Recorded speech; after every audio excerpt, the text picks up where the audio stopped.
Jai Hind future officers, hope you all are doing well. So welcome to the official YouTube platform of UC Academy.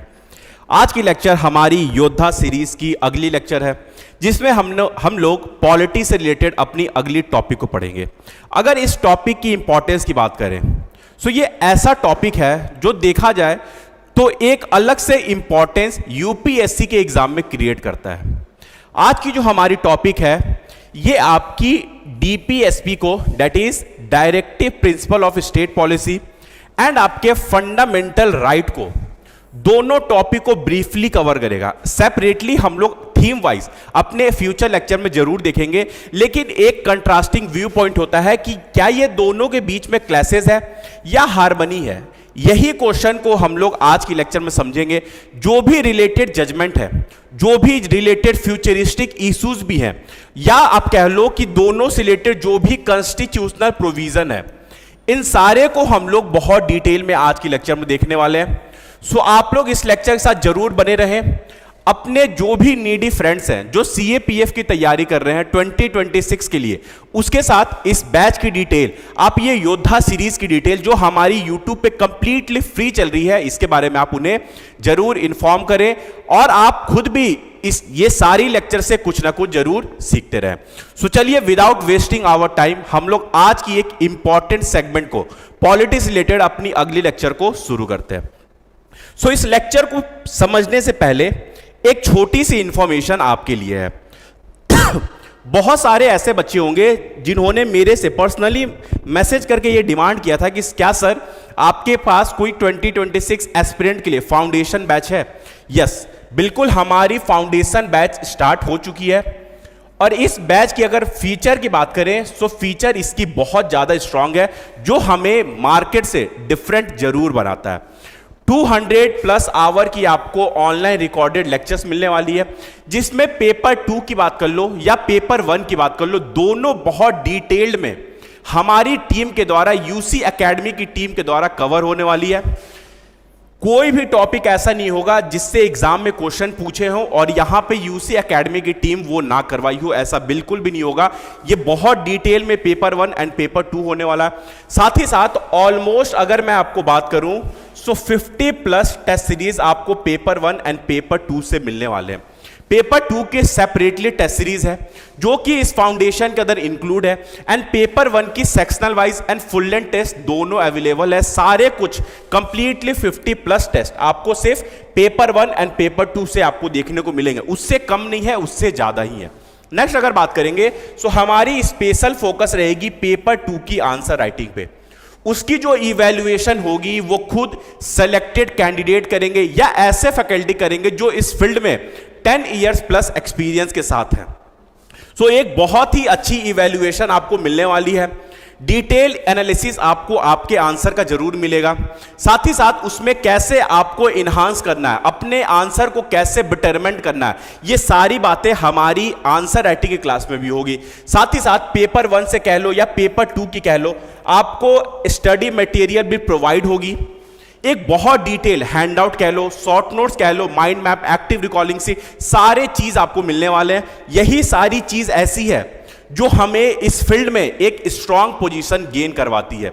साथ ही साथ monthly current affair के compilation भी मिलेगी, इससे related आपको lectures भी प्रोवाइड होंगे। साथ ही साथ गेस्ट फैकल्टी मिलेंगे आपको, जो भी ऑफिसर, जो भी सेलेक्टेड ऑफिसर्स हैं उसके साथ, उनके साथ आप मेंटरशिप भी कर सकते हो। फैकल्टी के साथ भी आप कुछ भी गाइडलाइंस लेना हो आप वो भी प्रोवाइड कर सकते हैं, वो भी हमारी टीम आपको प्रोवाइड करेगी। सो ऐसी सारी फीचर आपको सीएपीएफ 2026 फाउंडेशन कोर्स में जो यूसी एकेडमी के द्वारा रन कर रही है, यहां पे आपको ये सारी चीजें देखने को मिलेगी। साथ ही साथ अभी दिवाली ऑफर में ये बहुत discounted price at the rate 7,999 पे अवेलेबल है। आप जल्दी से हमारी टीम पे इस नंबर पे बात कर ले, 9900888975 एंड 976, ये दोनों नंबर है। आप चाहे तो हमारी टीम से बात कर सकते हैं, वो आपको फ्यूचर में कैसे एडमिशन लेना है या कैसे गाइडलाइंस है सारे कुछ वो प्रोवाइड कर देंगे।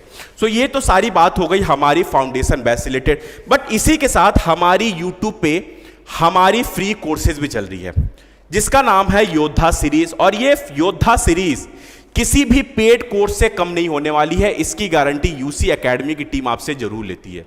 ये यूसी एकेडमी टीम का जब स्थापना हुआ था, यूसी एकेडमी का टीम, तो इनका ये सपना था कि हमें यूट्यूब पे एक फ्री सीरीज जरूर लाना है। पेड तो है ही, लेकिन हमें फ्री सीरीज भी लाना है, जो वैसे बच्चे जो नीडी बच्चे हैं जिनको पेड अफोर्ड नहीं कर पाते, उनके लिए ये सीरीज बनाई गई है।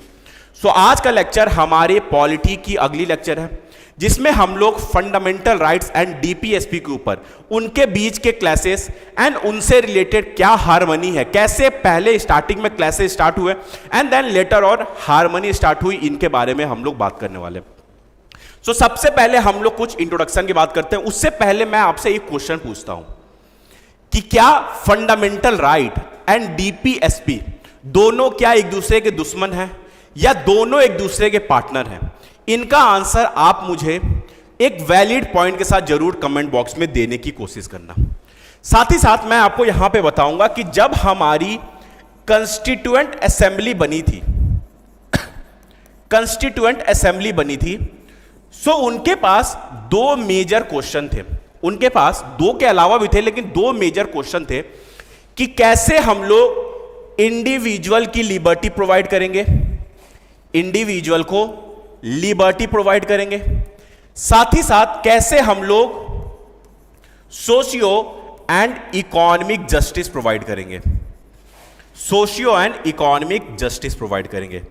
दैट मीन्स कंस्टिट्यूएंट असेंबली के मेंबर ये चाहते थे कि इंडिविजुअल्स को लिबर्टी भी मिले, साथ ही साथ सोसाइटी के अंदर सोशियो इकोनॉमिक जस्टिस भी देखने को मिले। So all thanks to the member of the constituent assembly.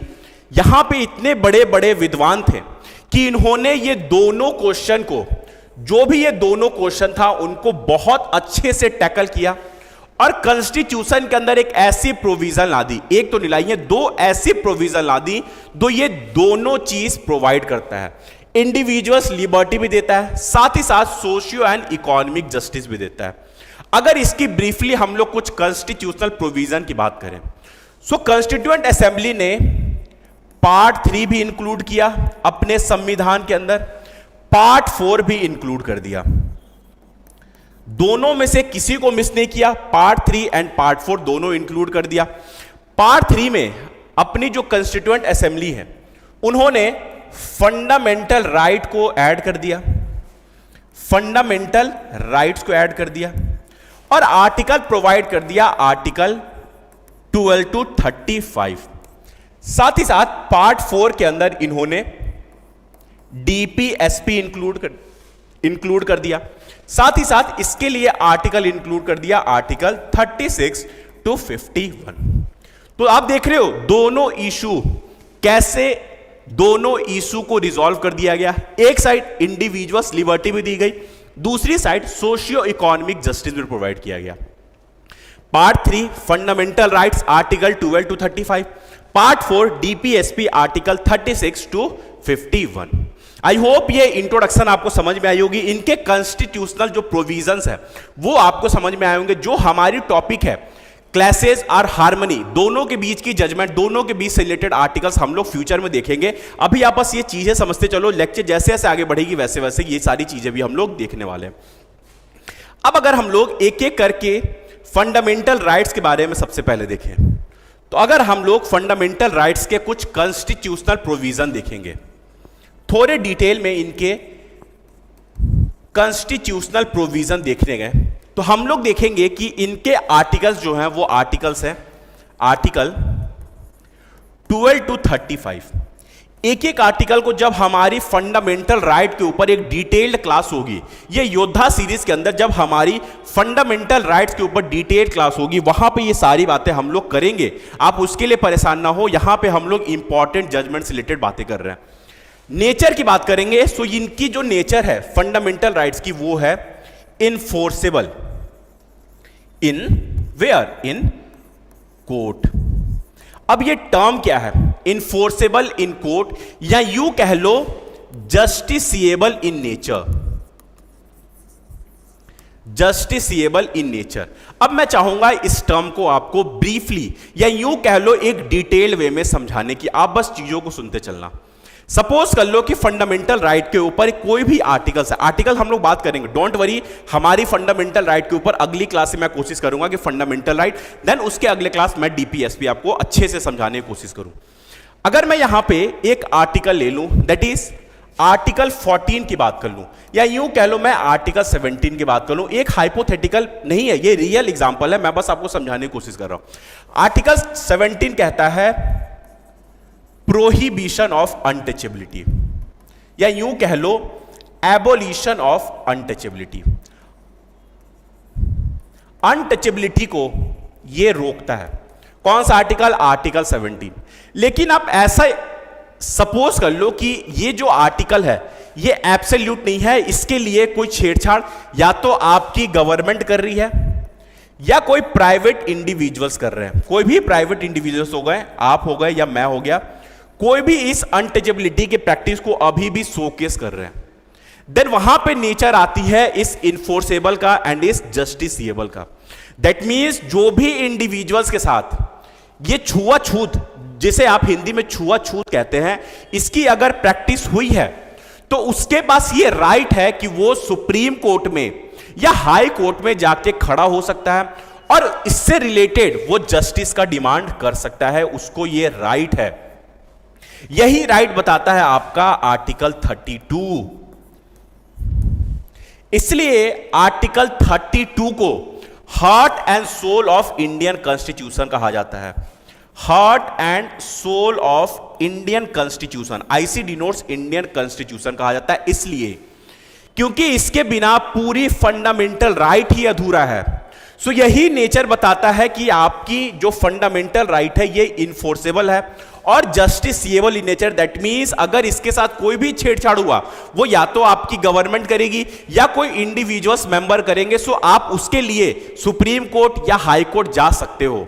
यही बात बताता है आपको आर्टिकल 32 सुप्रीम कोर्ट के लिए एंड आर्टिकल 226 हाई कोर्ट के लिए। आई होप ये पॉइंट आपको समझ में आई होगी, जो चीजें मैंने आपको समझाने की कोशिश की है enforceable and justiciable in nature से रिलेटेड। नाउ अब हम लोग कुछ और आगे बात करते हैं। अब पर्पस क्या है? अब सबसे इंपॉर्टेंट होता है कि इन सब चीजों का जो भी ये फंडामेंटल राइट है, फंडामेंटल राइट का पर्पस क्या है? फंडामेंटल राइट का सिंपल सा पर्पस है to provide liberty to individuals.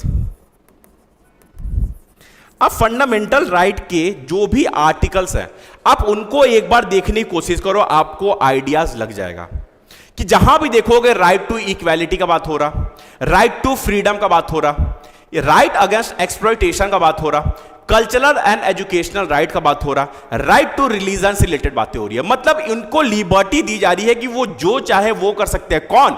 Individuals, citizen या नॉन सिटीजन भी। एज अ पर्सन आपके पास राइट है, यही बात बताता आपका फंडामेंटल राइट। सो इसकी पर्पस क्या हो गई? To provide liberty to individuals, at the same time to curtail power of the state. State के पावर को लिमिट करना। तो जब स्टेट के पावर को लिमिट किया जाता है, यहीं पे एक टर्म कहा जाता है, दैट इज कॉन्स्टिट्यूशनलिज्म। क्या टर्म का नाम है? कॉन्स्टिट्यूशनलिज्म। Constitutionalism means what? कि गवर्नमेंट को आप संविधान के दायरे में रखें, वो अपनी पावर को ओवर यूज ना कर पाए, यही टर्म होता है कॉन्स्टिट्यूशनलिज्म। सो पर्पस एक साइड आप देख रहे हो कि इंडिविजुअल्स के लिबर्टी को इनहांस कर रहा, उसे बढ़ा रहा, but at the another side cartel कर रहा स्टेट के पावर को। अब यहां पे स्टेट का डेफिनेशन क्या है? स्टेट का डेफिनेशन राज्य नहीं है। आप यहां ध्यान रखना कि ये स्टेट का डेफिनेशन राज्य के बारे में नहीं बता रहा। स्टेट का डेफिनेशन, यहां पे जो स्टेट है, स्टेट का डेफिनेशन आपका आर्टिकल 12 बताता है।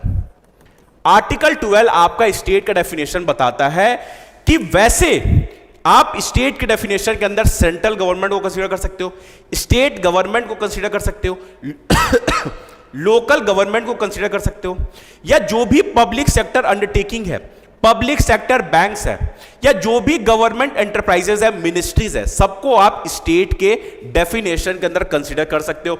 साथ ही साथ वैसे प्राइवेट इंडिविजुअल्स को भी या वैसे प्राइवेट ऑर्गेनाइजेशन को भी कंसीडर कर सकते हो जो जिनकी रेवेन्यू, जिनके रिसोर्सेज गवर्नमेंट के द्वारा फंडेड हो रहे हैं। जैसे आप एनजीओ कंसीडर कर लो या कोई भी गवर्नमेंट प्रोजेक्ट को जो रन कर रही है किसी प्राइवेट ऑर्गेनाइजेशन के द्वारा। सो ये डेफिनेशन आपका आर्टिकल 12 देता है। सो यहां पे जो पावर कर्टेल की जा रही है ये स्टेट को की जा रही है, जो आर्टिकल 12 के डेफिनेशन के अंदर है। राज्य से रिलेटेड बातें नहीं हो रही हैं।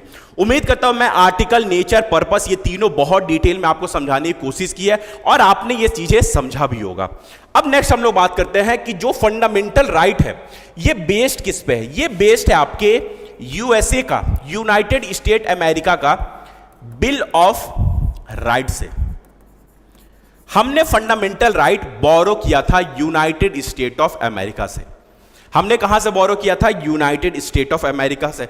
वहां से हमने इसे, जहां पे यूएसए के अंदर इसे बिल ऑफ राइट्स कहा जाता है, भारत के अंदर इसका नाम फंडामेंटल राइट हो गया। बट यहां पे एक व्यू पॉइंट है, क्या जो यूएसए के अंदर जो फंडामेंटल राइट है और क्या जो यूएसए के अंदर जो बिल ऑफ राइट्स है और भारत के अंदर जो फंडामेंटल राइट्स है, क्या ये दोनों 100% सिमिलर है? अब आपके मन में क्वेश्चन आएगा, क्या ये 100% सिमिलर है? इसका जवाब मैं आपको देता हूं कि 100% ट्रू नहीं है। क्यों ट्रू नहीं है? अगर आप यूएसए की बात करोगे तो यूएसए में एक राइट है to hold arms, to carry arms, to hold arms, कि आप अपने साथ बंदूक रख सकते हो अपने पर्सनल सेफ्टी के लिए। क्या ये फीचर आपको इंडिया के फंडामेंटल राइट में देखने को मिलेगा? बिल्कुल नहीं। आप यहां पे देख रहे हो कि आर्टिकल 19 राइट टू फ्रीडम बताता है, freedom of assembly, freedom for different cooperative organization, different things बताता है कि आप असेंबली कर सकते हो, कहीं भी रेसिडेंस कर सकते हो, speak, form association, practice any profession. लेकिन वहां पे एक कंडीशन भी है कि आप कभी भी गन, आर्म, किसी भी तरीके का वॉयलेट क्रिएट नहीं कर सकते हो। सो ये क्या दिखा रहा है? ये लिमिटेशन दिखा रहा। एक साइड तो राइट दी जा रही है, दैट मीन्स आपकी फंडामेंटल राइट एब्सोल्यूट नहीं है। ये during the time of emergency, during the time of emergency आपकी फंडामेंटल राइट सस्पेंड होती है आर्टिकल 352 के हेल्प से। आर्टिकल 352 जब नेशनल इमरजेंसी लगेगा तो आपकी फंडामेंटल राइट सस्पेंड होगी, सिवाय दो आर्टिकल्स के, दैट इज आर्टिकल 20 एंड 21। वहीं जो सबसे पहले आर्टिकल सस्पेंड होगी दैट इज आर्टिकल 19। सो इतना बात आपको एटलीस्ट ध्यान रखना है कि यूएसए और इंडिया की जो फंडामेंटल राइट है और जो बिल ऑफ राइट्स है ये सिमिलर नहीं है, इनके बीच में भी डिफरेंसेस है। नाउ अब आगे हम लोग एक लास्ट और कुछ देख लेते हैं, दैट इज कुछ एग्जाम्पल फंडामेंटल राइट्स है। तो मैं यहां पे चाहूंगा कि मैं आपको जो 6 हमारे पास फंडामेंटल राइट्स है उनके बारे में मैं आपको यहीं पे लिख दूं, ताकि थोड़ी सी क्लैरिटी जब हम लोग नेक्स्ट लेक्चर में फंडामेंटल राइट पढ़ेंगे, मैं वहां कोशिश करूंगा कि 1 घंटे के अंदर या 45 मिनट के अंदर, मैक्स 45 मिनट से 1 घंटे के अंदर मैं पूरी फंडामेंटल राइट आपको याद करवा के यहां से इस क्लास को छोड़ूंगा। अपने अगले लेक्चर में मैं कोशिश करूंगा पूरी फंडामेंटल राइट को पढ़ाने का। सो एग्जाम्पल की अगर हम लोग बात करेंगे फंडामेंटल राइट से रिलेटेड, तो एक तो आपका है right to equality, right to equality जो बात करता है article 14 to 18।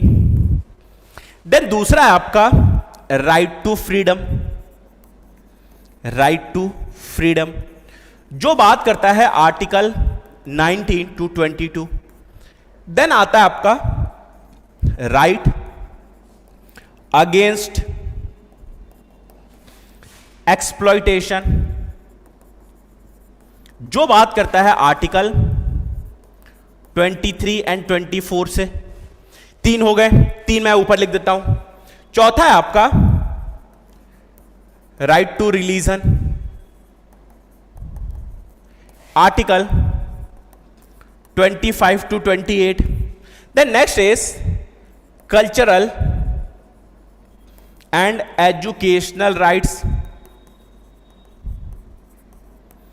Article 29 and 30, and last is your right to constitutional remedies. Right to what? Right to constitutional remedies. Right to constitutional remedies, Article 32. सो इतने पॉइंट एटलीस्ट अगर आप ध्यान रख लोगे तो आपका फंडामेंटल राइट्स रिलेटेड कुछ कॉन्सेप्ट तो क्लियर होगा। बाकी डिटेल हमारी जब लेक्चर होगी, मैं डेफिनेटली आपसे प्रॉमिस करता हूं कि अगले लेक्चर में मैं फंडामेंटल राइट और डीपीएसपी से रिलेटेड अगले 1-2 लेक्चर में जरूर बात करूंगा, ताकि वो चीजें आपकी कंप्लीटली वहीं पे क्लियर हो जाए। अब मैं यहां पर एक चीज बताना चाहूंगा कि जब हमारी संविधान बनी थी, जब कॉन्स्टिट्यूएंट असेंबली ने हमारे संविधान के अंदर पार्ट 3 डाला था, सो उन्होंने टोटल ऑफ 7 फंडामेंटल राइट डाली थी, जिसमें से एक राइट था that is right to property. Right to property, इस राइट टू प्रॉपर्टी को गवर्नमेंट ने 44th कॉन्स्टिट्यूशनल अमेंडमेंट एक्ट 1978 के हेल्प से हटा दी और इसे एक लीगल राइट बना दिया। इसे कौन सी राइट बना दी? एक लीगल राइट बना दी under article 300A। Is it clear? Under article 300A। So ये सारी बातें क्या हो गई? ये सारी बातें आपकी फंडामेंटल राइट से रिलेटेड हो गई, जो हमारे पीछे है। मैंने बहुत डिटेल वे में सारे चीज को समझाने की कोशिश की है। आपने ये सारा चीज जरूर नोट डाउन किया होगा अपने सीट में। मैं वैसे ही आपको बार बार बता रहा हूं कि जब भी कोई लेक्चर मेरी आएगी, आपको अपने पास A4 सीट जरूर रखना है, उसमें साथ ही साथ आप लोग लिखते चलना।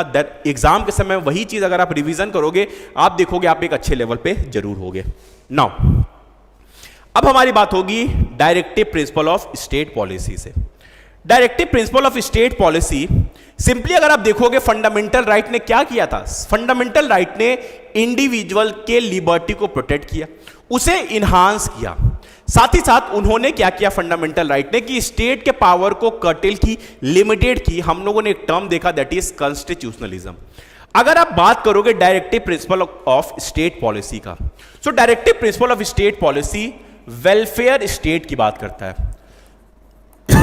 वेलफेयर स्टेट की बात करता है, साथ ही साथ ये सोशियो एंड इकोनॉमिक जस्टिस का बात करता है, और यूं कह लो सोशियो एंड इकोनॉमिक डेमोक्रेसी का बात करता है।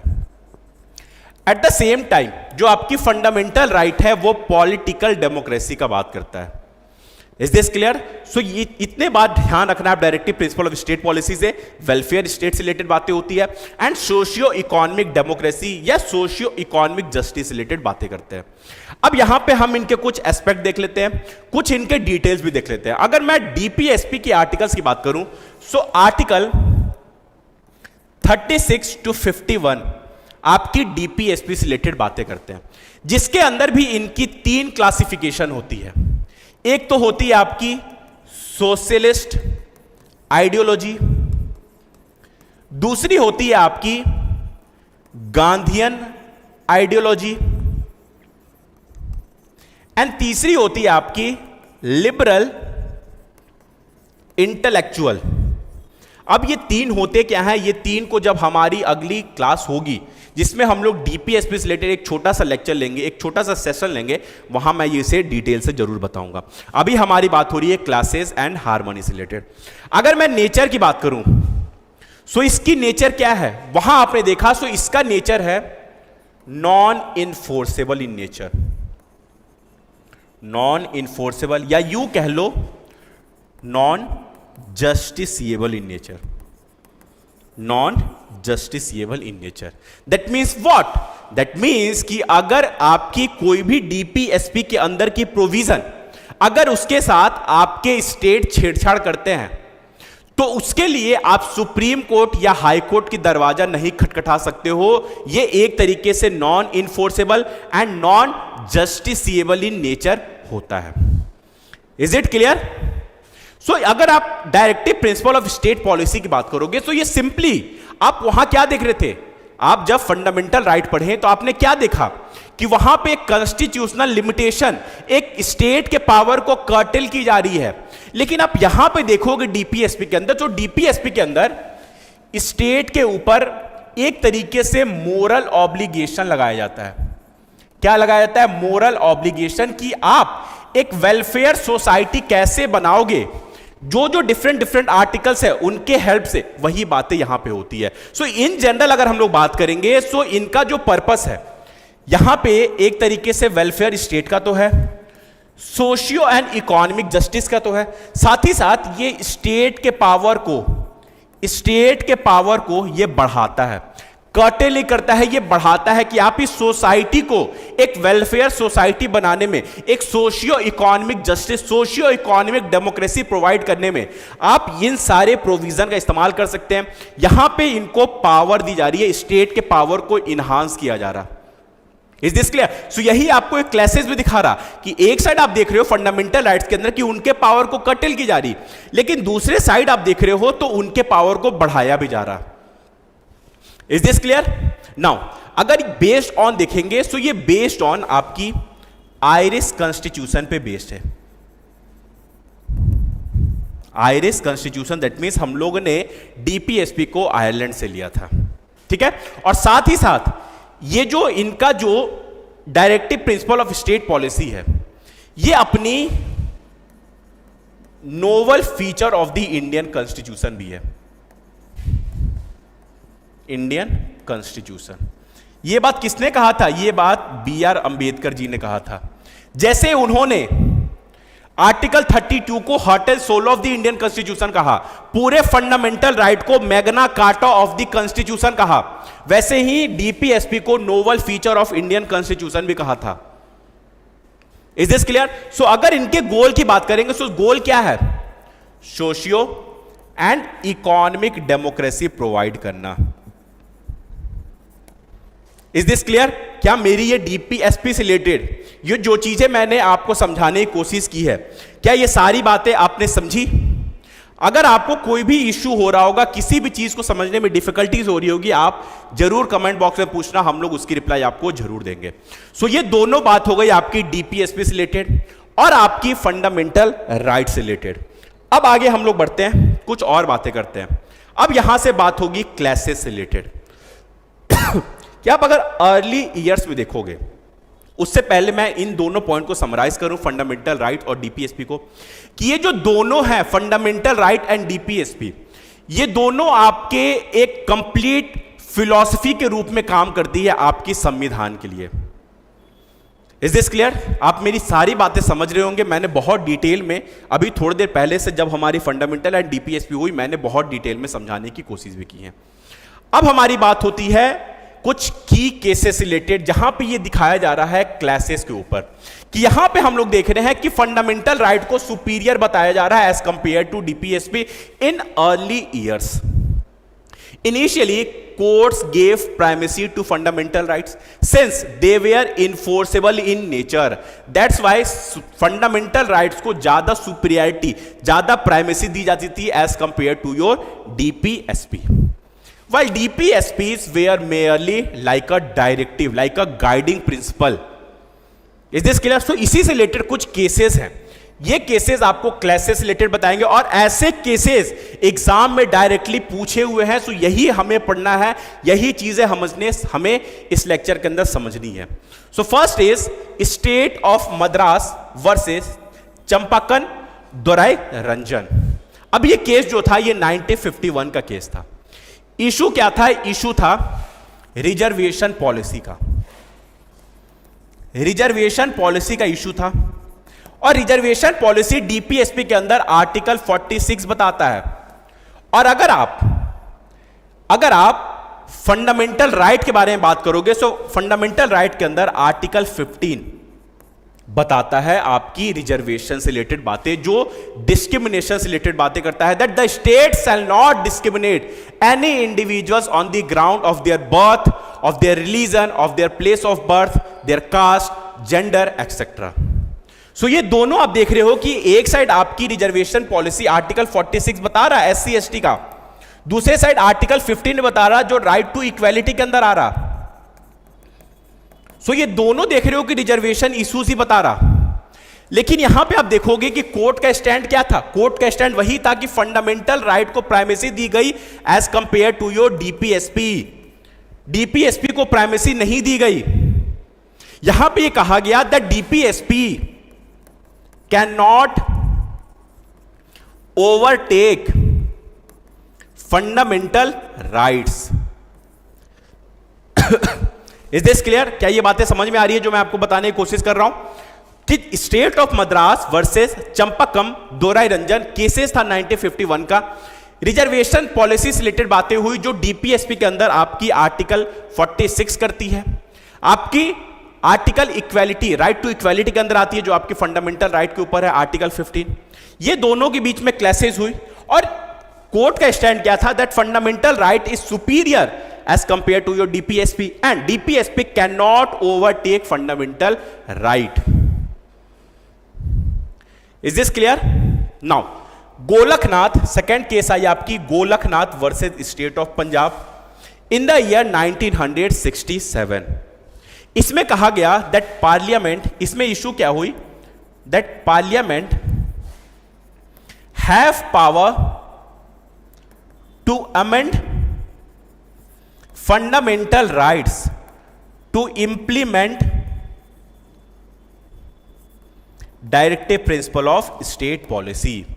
इशू क्या थी गोलकनाथ केस में कि पार्लियामेंट के पास पावर है कि वो फंडामेंटल राइट को अमेंड कर सकते हैं, किस लिए? To implement directive principle of state policy. यहीं पे सुप्रीम कोर्ट ने क्या कहा कि पार्लियामेंट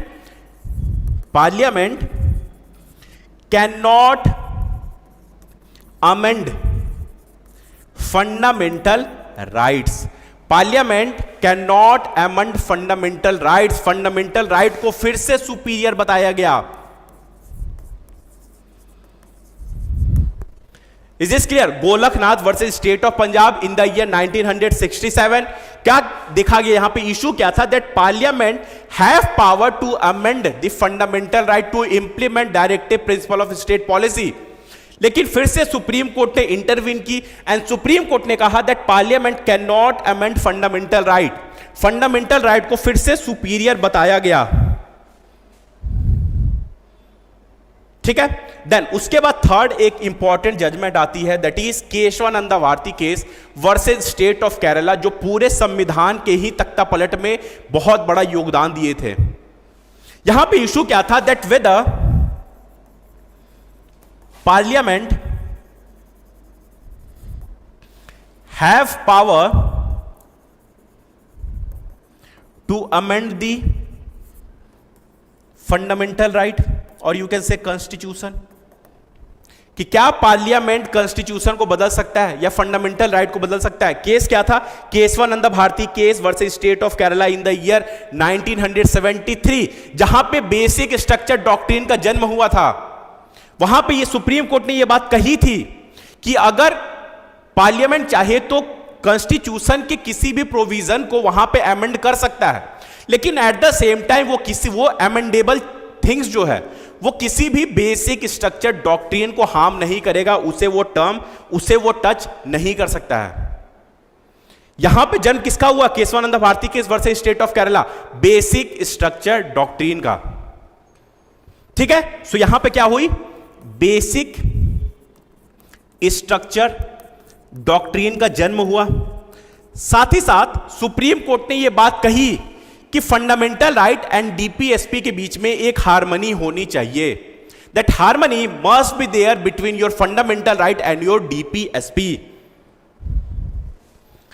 ठीक है, देन उसके बाद एक लेटर ऑन एक और जजमेंट आती है। तीन हमने देख लिया, state of Madras versus Champakam Dorairajan, second Golaknath versus state of Punjab, third Kesavananda Bharati case versus state of Kerala, and then fourth Minerva mill case versus union of India in the year 1980, जहां पे ये कहा गया कि जो आपकी फंडामेंटल राइट है और जो डीपीएसपी है, ये एक दूसरे के कॉम्प्लीमेंट्री हैं और इक्वल हैं। इन दोनों के बीच में हार्मनी होनी चाहिए। यही बात हुई है आपकी Minerva mill case versus union of India in the year 1980 में। Is this clear? सो ये चारों केसेस जो state of Madras, Golaknath versus state of Punjab, Kesavananda Bharati case versus state of Kerala and your Minerva mill case versus union of India, year wise चारों के provision, different provision जो classes आपको show हो रहे हैं कि आप यहां पे देख रहे हो कि कैसे हमेशा सुपीरियर माना जाता है फंडामेंटल राइट को। Is it clear to all of you? So यही चीजें आपको इस क्लासेस में देखना है। ये सारे जो भी अमेंडमेंट है, इसको आपको जो भी अमेंडमेंट नहीं है, अमेंडमेंट अभी देखेंगे, ये जो भी इंपॉर्टेंट जजमेंट है इसको आपको जरूर याद रखना है। Is this clear now? अब बात करते हैं हम लोग हार्मनी से रिलेटेड। हार्मनी कैसे कैसे इनहांस हुई? हार्मनी देखोगे तो हार्मनी धीरे धीरे integration through amendment and your different different judgment. जैसे जैसे अमेंडमेंट आए कॉन्स्टिट्यूशन के अंदर, डिफरेंट डिफरेंट जजमेंट आई। जैसे आपने मिनर्वा मिल केस ऊपर देखा, केशवानंदा भारती केस देखा इन द ईयर 1973।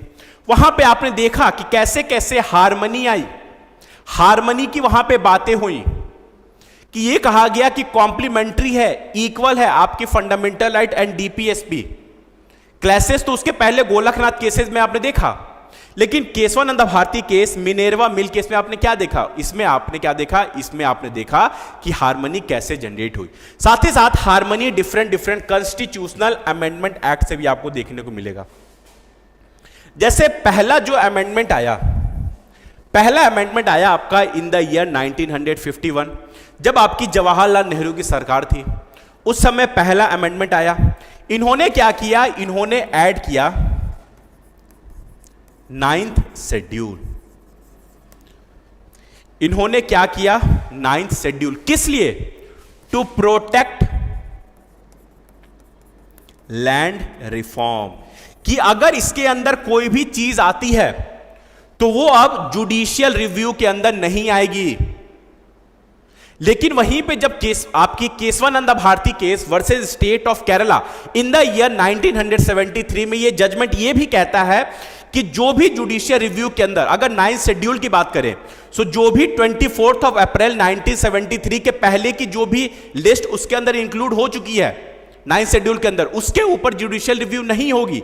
लेकिन उसके बाद अगर कोई भी नया प्रोविजन ऐड होता है आपके 9th शेड्यूल के अंदर, सो वो आपकी जुडिशियरी रिव्यू के अंदर आएगी। ठीक है? किस लिए? To protect land reform from whom? From your fundamental right provision. ठीक है? कि फंडामेंटल राइट चैलेंज ना हो जाए, इसलिए फर्स्ट कॉन्स्टिट्यूशनल अमेंडमेंट एक्ट आया इन द ईयर 1951। देन आप देखोगे जो सेकेंड थी, second is your 25th constitutional amendment act. Year was 1971। 1971 कौन सी? 25th constitutional amendment act. इन्होंने क्या किया? इन्होंने दिया गेव प्राइमेसी टू डीपीएसपी कुछ आर्टिकल्स को, जैसे 39B and 39C over fundamental right, over fundamental right. यही बात कहता है आपका 25th कॉन्स्टिट्यूशनल अमेंडमेंट एक्ट 1971। अब ये article 39B and article 39C है क्या? आर्टिकल 39B ये कहता है कि रिसोर्स का कंसंट्रेशन नहीं होना चाहिए, रिसोर्स इक्वली डिस्ट्रीब्यूट होना चाहिए सोसाइटी के अंदर। यही बात कहता है 39B। 39C कहता है कि इकोनॉमिक कंसंट्रेशन, जो वेल्थ का कंसंट्रेशन है, वो किसी भी इंडिविजुअल्स के हाथ में नहीं होगी, वो भी डिस्ट्रीब्यूट होगी। सो रिसोर्सेज एंड वेल्थ से रिलेटेड आपकी आर्टिकल 39B एंड C है। इसे प्राइमेसी दी गई ओवर फंडामेंटल राइट के ऊपर। कौन सी amendment? 25th constitutional amendment act 1971। लेकिन क्या ये 100% ट्रू है? क्या ऐसा है अभी भी कि हमारी इंडिया के अंदर रिसोर्सेज और वेल्थ इक्वली डिस्ट्रीब्यूट है? कतई नहीं है, बिल्कुल भी नहीं है। लेकिन ये डीपीएसपी के अंदर आता है, इसलिए ये इन्फोर्सेबल इन नेचर नहीं है, जस्टिसिएबल इन नेचर नहीं है। Is this clear to all of you? Now उसके बाद आती है आपकी 42nd कॉन्स्टिट्यूशनल अमेंडमेंट एक्ट 1976, जिन्होंने पूरे कॉन्स्टिट्यूशन को ही तख्ता पलट कर दिया। इसलिए 42nd को हम लोग मिनी कॉन्स्टिट्यूशन भी कहते हैं, मिनी कॉन्स्टिट्यूशन भी कहते हैं इन द ईयर 1976। इन्होंने भी एम्फसाइज किया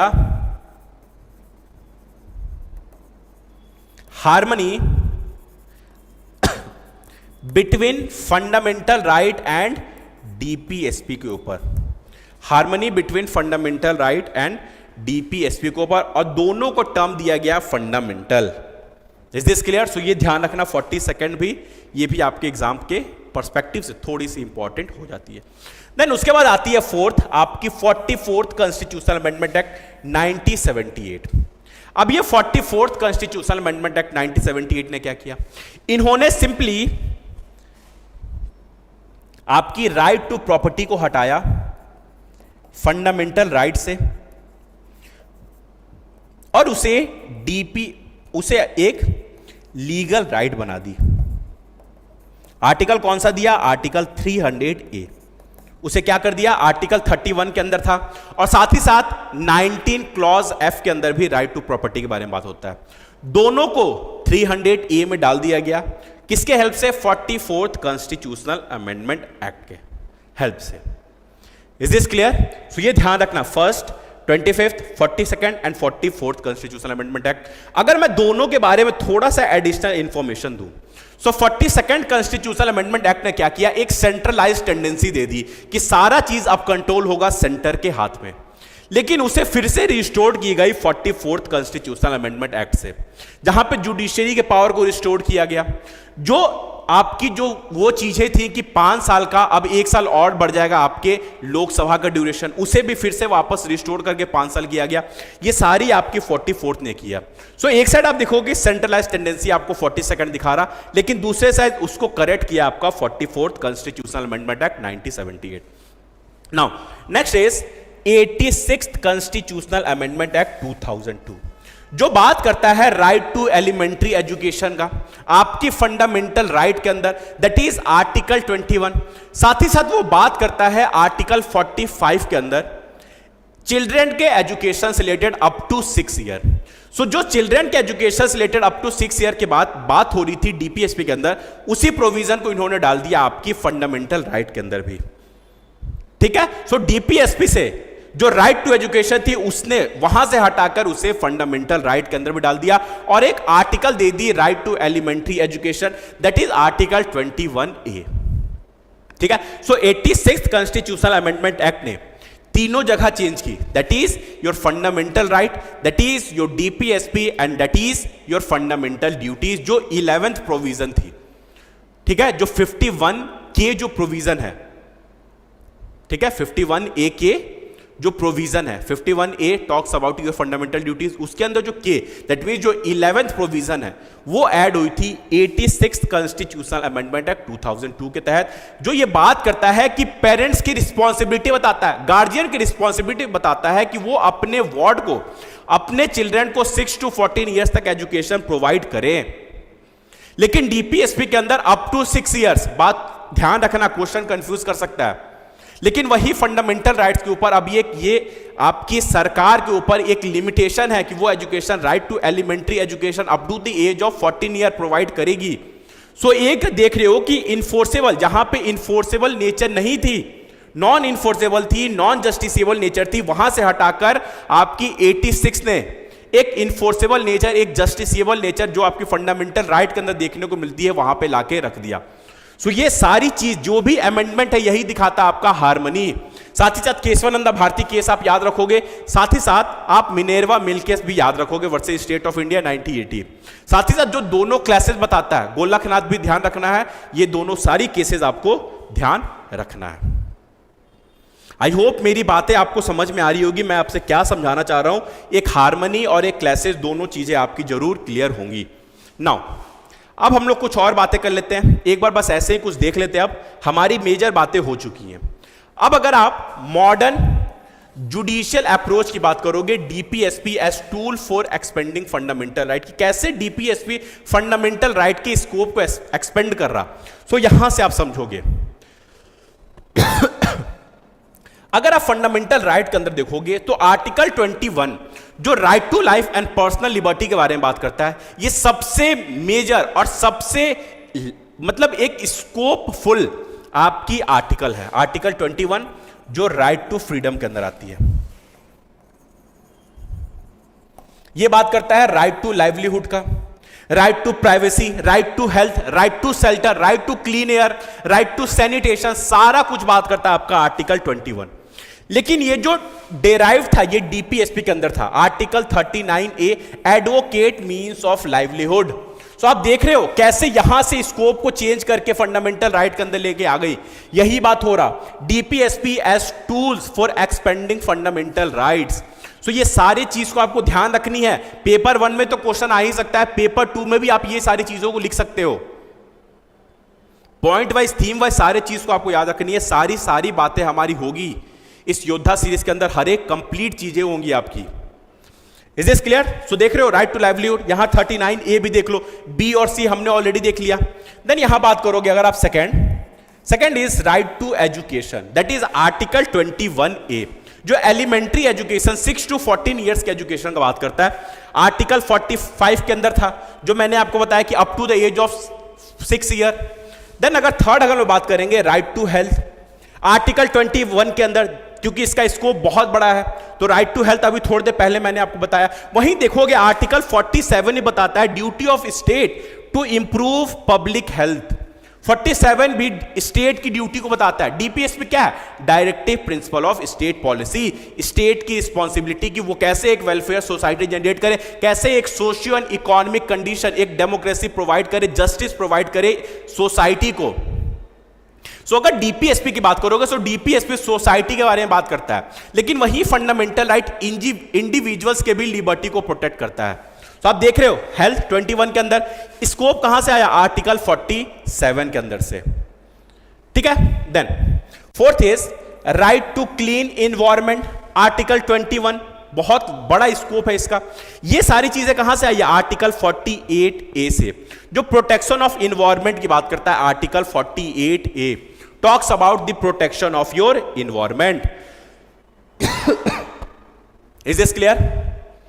now next, right to free legal aid, article 39A, जो डीपीएसपी के अंदर ये है। आर्टिकल 39A के अंदर right to free legal aid, added by what? Added by your 42nd constitutional amendment act.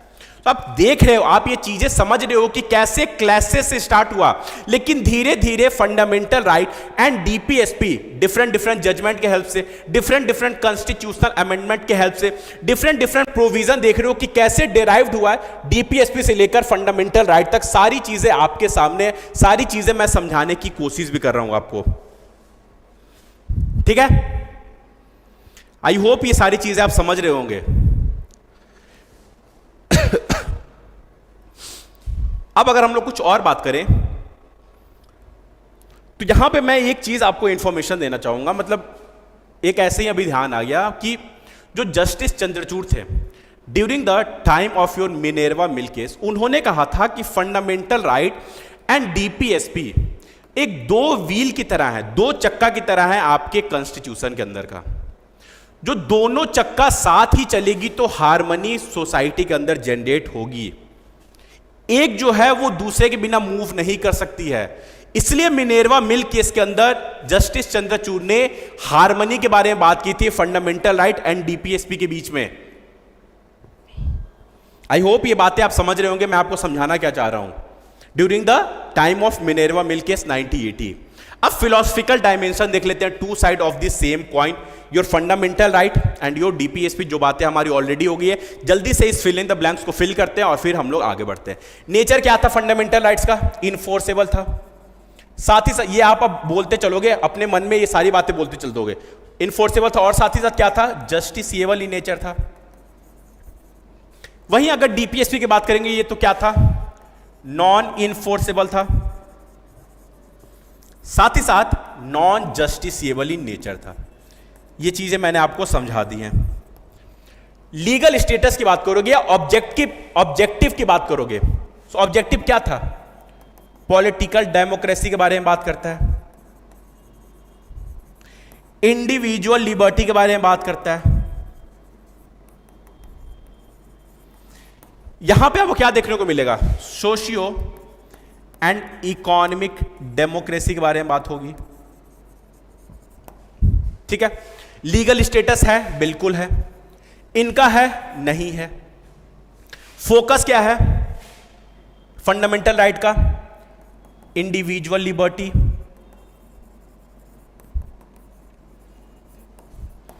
DPSP का क्या है? Welfare society. Welfare society. Ultimate aim दोनों का क्या है? अल्टीमेट एम दोनों का एक तरीके से देखा जाए तो एक अल्टीमेट एम है स्टेट के पावर को कर्टेल करना, इंडिविजुअल्स के पावर को बढ़ाना।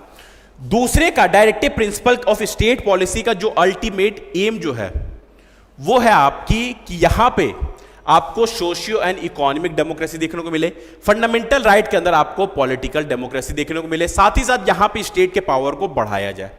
सो यही बात हो गई आपकी philosophical dimension of the two sides of the same coin between your fundamental right and your directive principle of state policy. Combined goal दोनों का वेलफेयर स्टेट ही। ऑब्वियस सी बात है, सोसाइटी बढ़ेगी तो आपकी इंडिविजुअल्स राइट भी प्रोटेक्ट होंगे। सारे दोनों के बीच में एक हार्मनी जरूर होती है। तो मैं उम्मीद करता हूं कि मैंने चीज़ों को बहुत अच्छे से समझाने की आपको कोशिश की और आप चीज़ें समझ भी रहे होंगे। नेक्स्ट, ये सारी चीज़ें आप खुद से भरोगे, मैंने आपको बता दिया। कुछ करंट अफेयर से रिलेटेड बातें कर लेते हैं हम लोग। Current affair and important relevance, बस ऐसे ही आप देख लेना कि अगर आप यूनिफॉर्म सिविल, अभी देखो हार्मनी तो अभी मौजूद है, ये चीज़ें आप समझ रहे हो कि हार्मनी मेंटेन्ड है। डिफरेंट आपने अमेंडमेंट देखा 42nd, 44th, 86th, 1st, 25, Minerva Mill case देखा आपने, केशवानंदा भारती केस देखा जहां पे हार्मनी से रिलेटेड बात हो रही है, बेसिक स्ट्रक्चर डॉक्ट्रिन के बारे में बात हो रही है, ये सारी चीजें आपने देखा। लेकिन एक चीज और आप यहां पे समझना कि क्या हार्मनी अभी भी 100% ट्रू है? आपका जवाब होगा नहीं। आप देखोगे कि एक साइड जो कंटेम्पररी इश्यू है यूनिफॉर्म सिविल कोड, इसके बारे में बात होती है यूसीसी का आर्टिकल 44 के अंदर, लेकिन वहीं देखोगे इनका क्लैसेस राइट टू रिलीजन के साथ चल रहा है, आर्टिकल 25 to 28। कि एक साइड आप कह रहे हो कि सिविल लॉज सारे रिलीजन को प्रोटेक्ट करेगा, यूनिफॉर्म सिविल कोड, वहीं दूसरे साइड आप फंडामेंटल राइट के अंदर राइट टू रिलीजन के बारे में बात कर रहे हो, आर्टिकल 25 to 28। सो ये भी एक क्लैसेस का पॉइंट है। वहीं free education and mid day meal के बारे में बात करोगे, सो आर्टिकल 21 है आपका फंडामेंटल राइट के ऊपर। आर्टिकल 45 है जो मिड डे मील से रिलेटेड बातें करता है, up to 6 years of age, ये भी क्लैसेस का पॉइंट है। ठीक है। थर्ड अगर बात करेंगे, राइट टू हेल्थ बिल और आयुष्मान भारत, आर्टिकल 47 जो हमने ऊपर देखा, हेल्थ से रिलेटेड बात हमने 21 के अंदर देखा, राइट टू हेल्थ से रिलेटेड वहां ये बातें देखी। सो अभी भी क्लासेस मौजूद हैं, ये खत्म नहीं हुई हैं। देन एनवायरमेंटल प्रोटेक्शन लॉ के बारे में बात कर लो, एनवायरमेंटल प्रोटेक्शन लॉ के बारे में बात कर लो, आर्टिकल 48A है, और अगर बात करेंगे तो आर्टिकल 21A भी है। एक साइड आप हार्मनी देख रहे हो, लेकिन दूसरे साइड भी आप देखोगे, दूसरे साइड भी आपको क्लासेस देखने को मिलेंगे। देन नेक्स्ट अगर बात करेंगे रिजर्वेशन एंड सोशल जस्टिस, फिर से वही आर्टिकल 15 एंड आर्टिकल 46 के बारे में बात कर लो। Is this clear? जो हमने ऊपर देखा कि एक साइड से हार्मनी जनरेट कर रही है, लेकिन दूसरे साइड से आप देखोगे, सो दूसरे साइड से ये क्लासेस अभी भी शो होते हैं। सो अगर हम लोग कंक्लूड करेंगे, सो कंक्लूड में देखेंगे कि जो हमारी कॉन्स्टिट्यूशन है, ये हमने अपने यूएसए की तरह इसे बहुत ज्यादा रिजिड नहीं बनाया है। हमारी कॉन्स्टिट्यूशन एक लिविंग डॉक्यूमेंट की तरह है कि हम लोग इसे अमेंड कर सकते हैं, but at the same time हम लोग बेसिक स्ट्रक्चर डॉक्ट्रिन को हार्म नहीं कर सकते हैं। इनिशियल फेज में हमने देखा कि डीपीएसपी और फंडामेंटल राइट के ऊपर कंफ्लिक्ट बहुत ज्यादा थी, क्लैसेस बहुत ज्यादा थी, लेकिन लेटर ऑन देखा हमने कि डिफरेंट कॉन्स्टिट्यूशनल अमेंडमेंट एक्ट से, डिफरेंट जजमेंट, सुप्रीम कोर्ट की जजमेंट से, डिफरेंट इनके इंटरप्रिटेशन से हमने देखा कि एक हार्मनी इवॉल्व हुई है। जो चीजें हमने ऊपर देखी वही सारी बातें, तो साथ ही साथ हम लोग ये भी देख रहे हैं कि fundamental right on the one side individuals के लिबर्टी को प्रोटेक्ट कर रहा, स्टेट के पावर को कर्टेल कर रहा, but on the other side ये socio economic justice, socio economic democracy provide कर रहा, और स्टेट के पावर को ये इनहांस भी कर रहा। सो दोनों के बीच में क्लैसेस तो मौजूद थे, लेकिन over the period of time इनके बीच में हार्मनी भी जनरेट हुई है। Is this clear to all of you? So यही सारी बातें थी हमारी इस टॉपिक से रिलेटेड। कंक्लूजन भी हमने समझ लिया। मैं उम्मीद करता हूं कि आज की जो लेक्चर है, ये लेक्चर आपको बहुत सारी चीजें सिखाकर ही भेजेगी मेरे इस क्लासेस से। आप लोग जरूर अपनी फीडबैक शेयर करना कि हमारी ये लेक्चर कैसे जा रही है, आपको ये हमारा सीरीज समझ में आ रहा या नहीं आ रहा, इसके बारे में भी आप हमें कमेंट बॉक्स में, ये मेरी आपसे आग्रह है कि आप हमें जरूर बताओगे, क्योंकि वही सारी चीजें मैंने आपको स्टार्टिंग में बताया था कि ये हमारी एक फ्री प्रोग्राम है, लेकिन ये कंप्लीटली फ्री नहीं आपके लिए। आप हमें पेड करोगे अपने लव से, अपने लाइक से, कमेंट से, सब्सक्राइब करके और साथ ही साथ अपने नीडी फ्रेंड को शेयर करके। तो ये हमारे लिए एक पेड प्रोग्राम की तरह ही काम करेगी, दो ये आपके लिए जरूर फ्री होंगी। ये सारी चीजें हमें मोटिवेट करेगी। मैं उम्मीद करता हूं कि आप मेरी फीलिंग को समझ रहे हो कि मैं आपके साथ शेयर क्या करना चाहता हूं। सो इस लेक्चर के अंदर हमने हार्मनी क्लासेस से रिलेटेड बहुत सारी बातें देखी, जजमेंट देखा, सारी चीजों को हमने बहुत डिटेल वे में देखा। ये एक आपको अलग से एक अंडरस्टैंडिंग जरूर देके जाएगी। साथ ही साथ ऐसे इंपॉर्टेंट टॉपिक्स हम लोग जो एग्जाम पर्सपेक्टिव से इंपॉर्टेंट है वो हम लोग डिस्कस करते चलेंगे। आपको चीजें समझ आती रहेंगी, आप उसके लिए बेफिक्र रहें। हमारी टीम इसके लिए बहुत मेहनत करती है, दिन रात लगी हुई है, तब जाके ये लेक्चर आपके साथ प्रेजेंट, हम आपके साथ सामने खड़ा हो पा रहे हैं। सो क्लास को खत्म करने से पहले मैं आपको फिर से बता दूं कि बहुत सारे ऐसे बच्चे होंगे जो पेड प्रोग्राम में इनरोल होना चाहते हो, कि उनको समय से हमारी बैचेस चाहिए होंगी, समय से उनको रिकॉर्डेड लेक्चर चाहिए होंगे, उनको चाहिए पेपर 1 एंड पेपर 2 की कंप्लीट वीडियोस, टेस्ट सीरीज चाहिए पेपर 1 एंड पेपर 2 का, आंसर राइटिंग इवैल्यूएशन, क्योंकि पेपर 2 ही आपको रैंक होल्डर बनाएगा। आप जिस पद पे जाना चाहते हो, जिस डिपार्टमेंट में सर्व करना चाहते हो, वो आपको पेपर 2 ही बनाएगा। सो ऐसे ही सारी फीचर जो हमें मार्केट से कंप्लीटली अलग बनाता है, ये आपको यूसी एकेडमी प्रोवाइड करता है। सो मैं ये उम्मीद भी करता हूं कि आप जल्दी से जल्दी इस बैच के अंदर इनरोल्ड होंगे, क्योंकि यही वो है जो आपको जीरो से हीरो बनाने वाली बैच यही है, यूसी एकेडमी की 2026 फाउंडेशन बैच। सो इसी के साथ हम लोग इस लेक्चर को यहीं पे एंड करते हैं। अगले लेक्चर में एक फिर से बेहतरीन क्लासेस के साथ मिलेंगे। फीडबैक आप जरूर शेयर करोगे कि वही हमारी टीम और पर्सनली मुझे भी मोटिवेट करेगा, क्योंकि अगर मैं यहां पे आपके सामने 1 घंटा खड़ा हूं तो मैं आपसे इसके बदले कुछ नहीं मांग रहा हूं, मैं आपसे इसके बदले बस लाइक, सब्सक्राइब और कमेंट मांग रहा हूं।